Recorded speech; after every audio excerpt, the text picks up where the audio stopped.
Good morning, Ian Crouch with your 8:30 Hunter News update.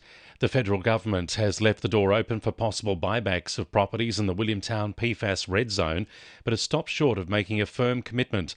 Assistant Defence Minister Matt Thistlethwaite met with residents yesterday, apologising for the treatment they've experienced at the hands of previous governments. Defence provided an update on remediation works, and the government has committed to restoring the community reference group to improve communication between the government and residents.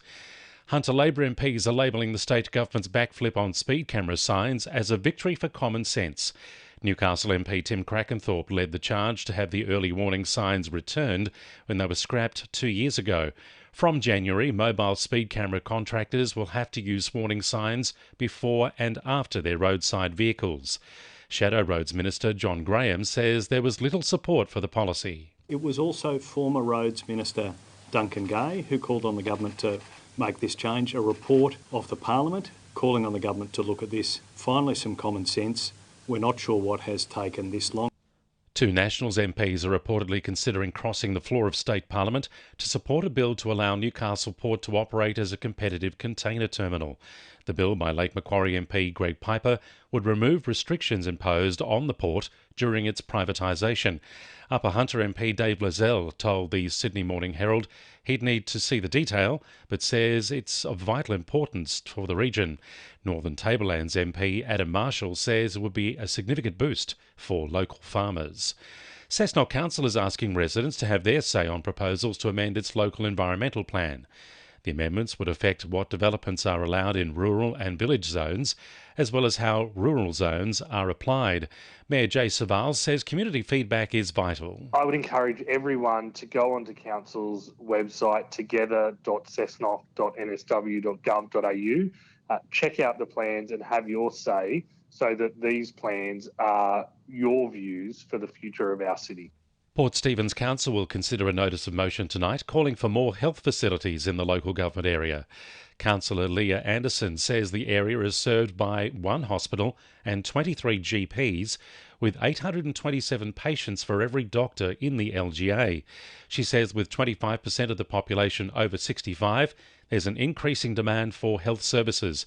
Councillors will be asked to support a motion calling for discussions with the state government and private operators to increase health services and create health precincts in Port Stephens.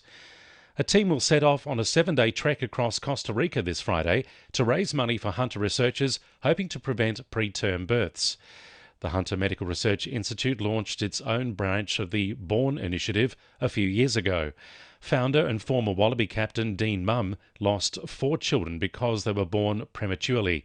He says he's looking forward to the trip and it's great to get the Hunter involved. Australian researchers are pretty excellent, and particularly those at HMRI. So there's lots for us to do and lots for us to collaborate on across the globe using Australian researchers. 2NURFM Sport.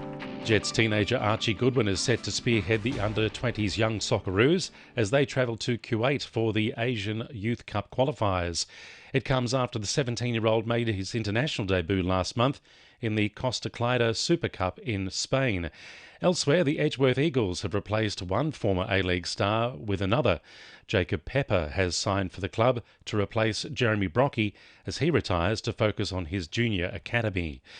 Newcastle prop Caitlin Johnston is set to make her Jillaroos debut at the Women's World Cup in England next month.